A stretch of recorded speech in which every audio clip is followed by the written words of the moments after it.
I came and they gave me Bloodsport, the perfect movie to show a billboard. Bloodsport was hard to film, and once you hear the full story, you'll never watch the movie the same way again. Behind the fast kicks, split stances, and explosive fight scenes was a grueling struggle filled with obstacles few could endure. Jean-Claude Van Damme didn't just perform in the film, he fought for it, in more ways than one. I was paid $25,000 for Bloodsport, and then was $50,000 for the next one, for Cyborg, and $75,000. From budget issues to clashing egos, impossible training schedules, and nearly being cut from the project entirely, the making of Bloodsport was a battle in itself. And Jean-Claude, desperate for his big break, pushed himself to the absolute limit just to get it made. What the audience saw was a high-octane martial arts classic, but behind the scenes, it was blood, sweat, and nearly broken dreams. Now, decades later, the real story of how Bloodsport was made is finally coming to light. The unknown fighter who wouldn't quit. In the mid-1980s, Jean-Claude was just another face in Los Angeles. He wasn't a movie star. He wasn't a name on any studio list. He was a 25-year-old Belgian martial artist with no real acting credits, no connections, and no money. He had left everything behind in Brussels, his home, his family, and any sense of stability, to chase a dream that most people laughed off as impossible. He barely spoke English when he landed in the US. He carried with him a duffel bag, a pair of nunchucks, and a stack of photographs from his competitive karate days. For months, he bounced between friends' couches and the back seat of a beat-up car. Sometimes he had money for food, sometimes he didn't. To survive, Jean-Claude worked every job he could find. He delivered pizzas. He laid carpets. He even did security for a nightclub, though he admits he was too polite to throw anyone out. But through it all, he trained. Every single day. He would stretch for hours in random parking lots, practice his kicks on beach sand, and shadow box in mirrors of closed gyms. His flexibility was his biggest asset, and he worked on it obsessively. Even on days when he hadn't eaten, he refused to let his body get soft. It wasn't just about staying fit. It was about staying ready, in case the opportunity ever came. Jean-Claude's big break didn't come from an audition or a studio call. It came from a parking lot. One afternoon, he spotted producer Menahem Golan, co-founder of Cannon Films, outside a restaurant in Los Angeles. Jean-Claude didn't hesitate. He introduced himself, said he was a martial artist, and launched into a spontaneous demonstration right there on the pavement, ending with a now iconic 360-degree flying kick that stopped just inches from his face. Golan was startled, impressed, and amused. He gave Jean-Claude his card and told him to drop by the office. That little stunt was enough to put him on Cannon's radar, but not enough to seal a deal. For weeks, Jean-Claude hung around the studio, doing small roles and doubling in minor fight scenes. But the part he really wanted was the lead in Bloodsport, a low-budget film based on the supposed true story of underground fighter Frank Dux. The studio wasn't convinced. Jean-Claude had the moves, but could he carry a movie? Could he act? Jean-Claude wouldn't give up. He kept coming back, showing up uninvited to pitch meetings, doing demonstrations in hallways, even volunteering to help choreograph fight scenes. Bit by bit, the walls started to crack. Eventually, with enough persistence, and probably because no one else wanted the role, he got it. He would play Frank Dux. It should have felt like victory, but for Jean-Claude, the struggle was just beginning. He had the part, but he didn't have security. The paycheck was tiny, the script was weak, and the shoot would take him across the world to Hong Kong, where nothing would be familiar and very little would be safe. On top of that, Cannon Films had a reputation for churning out forgettable B-movies. Still, none of that mattered to Jean-Claude. He had what he came for, a real shot, and he wasn't going to waste it. But what he didn't know then, what no one did, was just how much it would take to actually make Bloodsport. It wouldn't be just his body on the line. It would be his career, his dignity, and in some ways, his entire sense of self. The movie would either make him or destroy him. Bloodsport's wild origins and a script nobody took seriously. By the time Jean-Claude finally landed the lead role in Bloodsport, he wasn't walking into a polished Hollywood production. He was walking into chaos. The film's foundation was shaky from the start, built on a story that almost no one in the industry believed.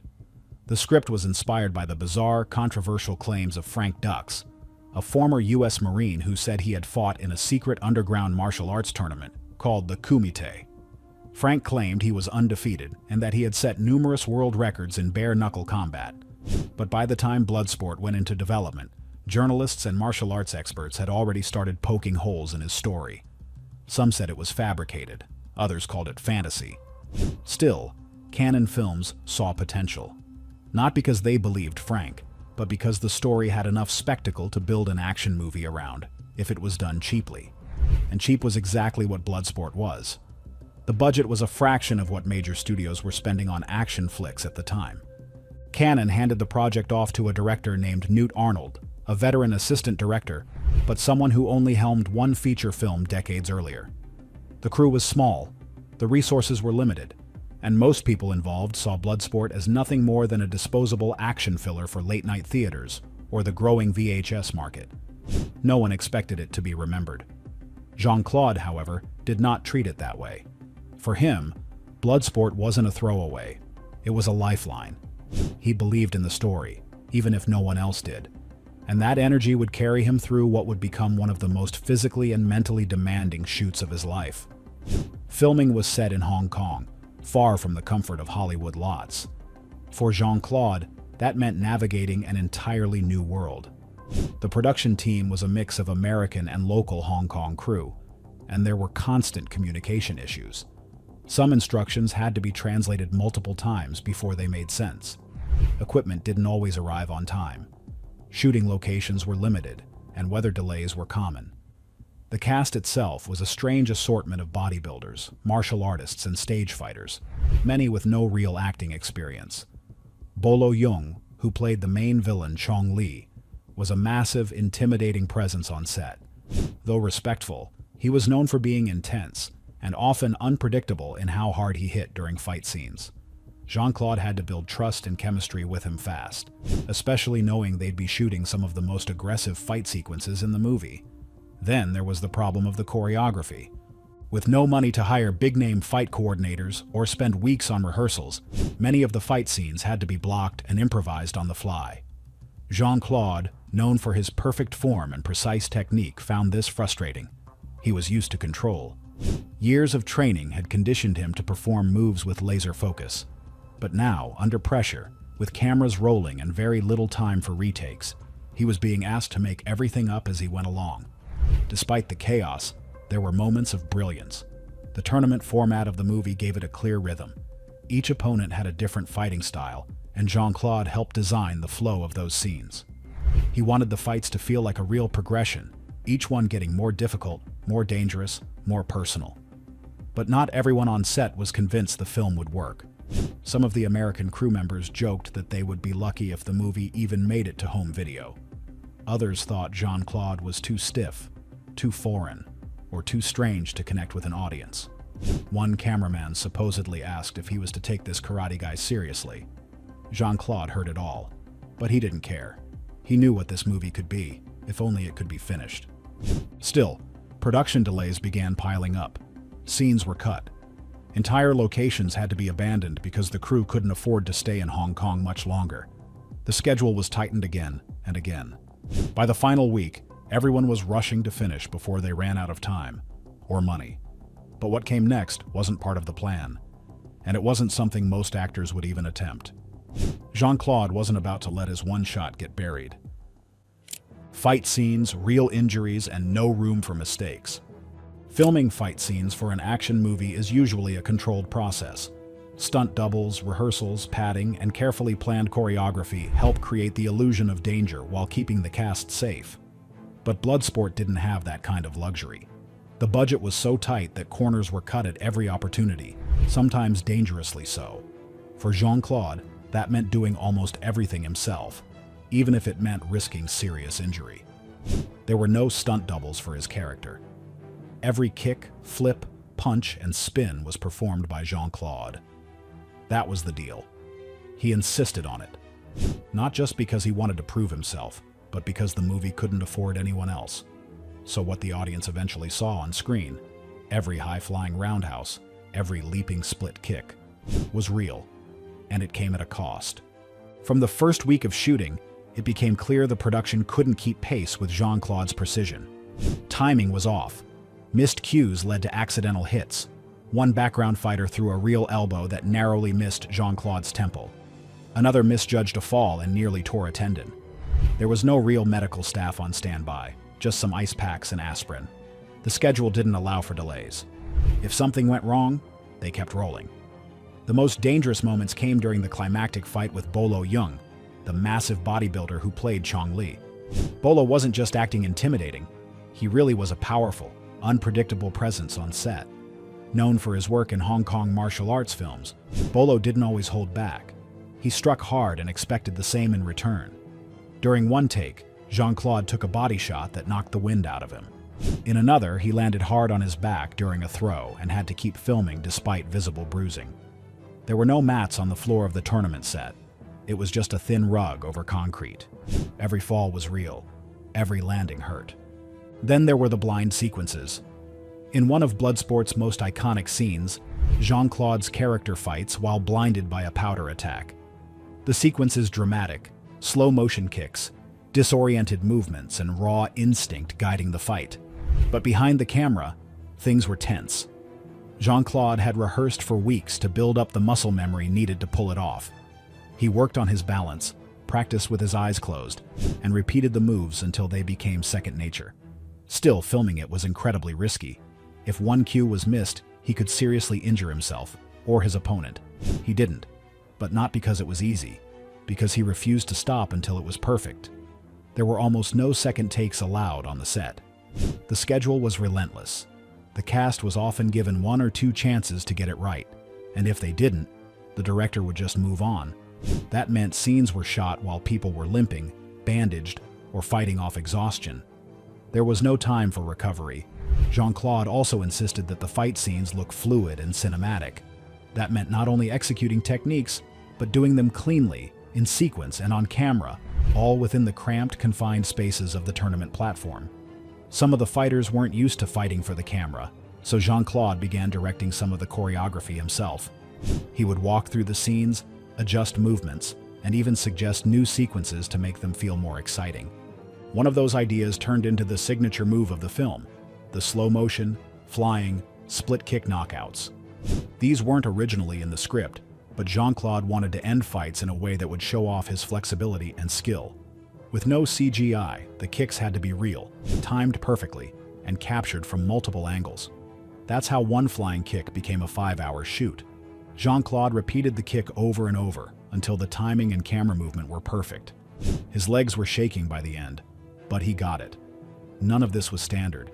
It wasn't even safe, but it became part of the movie's raw, gritty appeal. There was no polish, only effort. No faked punches, just real hits, real bruises, and real consequences. Behind the lens, the film was starting to come together visually. The fights looked authentic, and Jean-Claude's agility was unlike anything audiences had seen. But no one on set could say whether it would work.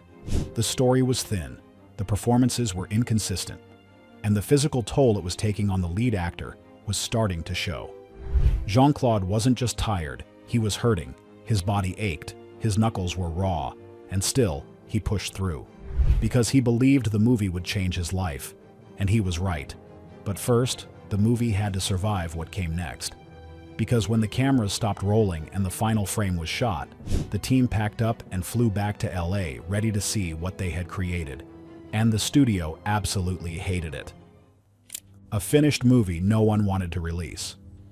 When Jean-Claude returned to Los Angeles after the chaotic shoot in Hong Kong, he was exhausted but hopeful. The filming had been brutal, yes, but the footage looked good. The fights were sharp, and the camera had captured some of his best work. For the first time in his life, he felt like maybe, just maybe, he had done something that would finally break him into Hollywood. But then came the studio screening. The first rough cut of Bloodsport was edited by the Canon Films team, without Jean-Claude's involvement. It ran too long, the pacing was off, and the fights didn't land with the impact they needed. It felt slow, clunky, and uneven. The energy that had been so intense on set had been completely lost in the edit. When executives at Canon saw the version, they were not impressed. In fact, some of them were visibly frustrated. There were rumors that a few even walked out before the screening ended. According to Jean-Claude, someone in the room used the word embarrassing. There was talk of shelving it completely, as in, dump it, write it off, and move on. It wasn't unusual for Canon. The studio had a history of churning out low-budget action films, and if something didn't look like it would make money, they didn't bother pushing it. Bloodsport wasn't a high priority to begin with. It had been greenlit on a whim, with a tiny budget and no big names. To the executives, it was just another disposable action flick, one that had turned out worse than expected. Jean-Claude was devastated. He had given everything to this project, his body, his time, his last few dollars, and now the studio was ready to bury it. But instead of walking away, Jean-Claude did something most actors would never even suggest. He asked to re-edit the film himself. To be clear, Jean-Claude had no formal training as an editor. He didn't know how to use the machines. He couldn't operate the software. But what he did have was an almost instinctive understanding of movement, rhythm, and impact. Years of martial arts had taught him how to feel timing, not just in fighting, but in the build-up to each moment. And that's what the movie was missing. He convinced the team to give him a shot. Not full control, but access. He sat beside an editor for days, watching frame by frame, helping tighten the fight sequences. He cut out awkward pauses, trimmed slow transitions, and suggested new angles for reaction shots. He focused on the tempo of the combat, wanting every movement to hit like a drumbeat. He adjusted the speed of some kicks to emphasize power, lengthened others to build tension. Even the now iconic slow-motion sequences were carefully inserted to add drama without dragging the pace. It wasn't just the fights either. He worked on the character moments too. He made sure Frank Dux's journey, from respectful outsider to determined champion, had some emotional structure. Even with limited dialogue and an overly simple script, Jean-Claude knew he had to make audiences care about the character, even just a little. The editor working with him later admitted that Jean-Claude's timing was better than some trained directors. He just felt the scenes in a different way. After several weeks of re-editing, they put together a new version of the film. This time, it was tighter, cleaner. The fights hit harder. The rhythm was more intense. The build-up to the final match actually worked. It still wasn't a polished Hollywood action film, but now it had something. A pulse, a sense of movement, a raw energy that couldn't be faked. Still, the studio wasn't convinced. Even after seeing the new cut, some executives still doubted it would perform. They considered a direct-to-video release. They didn't want to waste money on a wide theatrical run. But something unexpected happened. The studio tested the film with a small audience. People loved it. Viewers cheered during the fights. They laughed at the weird but charming side characters. They were drawn into the simplicity of the story. The audience may not have known much about Jean-Claude, but they liked what they saw. He had a unique presence, athletic, intense, and expressive, even without many lines. Word started to spread. Canon Films decided to give the movie a shot. It wouldn't be a massive release, but it would hit theaters. For Jean-Claude, it was a breakthrough moment, but also a terrifying one. Because even with the film re-edited and a release date set, he was still broke. His contract for Bloodsport didn't make him rich. In fact, he was still picking up odd jobs while waiting for the film to come out. Laying carpets, moving boxes. He was known, but only inside Canon's office. Outside, he was still just another struggling actor in Los Angeles. The success of Bloodsport wasn't guaranteed. At this point, it was still just a B-movie with a small lead actor and a murky backstory. There were no A-listers, no promotional tour, no big ad campaign. If it failed, Jean-Claude wouldn't get another chance. He didn't have a backup plan. He didn't have another movie lined up. He didn't have savings. Everything he had was tied to this one risky, shaky, patched-together martial arts film based on a story that might not even be real. The truth most people don't know. By the time Bloodsport wrapped and Jean-Claude helped re-edit the film, most people thought his struggle was over. The movie was done. The studio had a plan. The fights looked great. He had the lead role. What else could be so hard? The truth is, the hardest part was still unfolding, and it wasn't on the set or in the editing room. It was in Jean-Claude's life.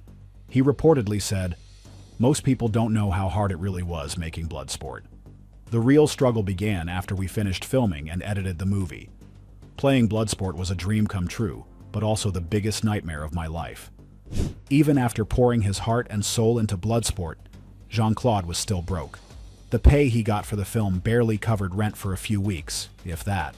The money was slow coming, and his contract was weighted heavily in favor of the studio. In many ways, the film had cost him more than he earned.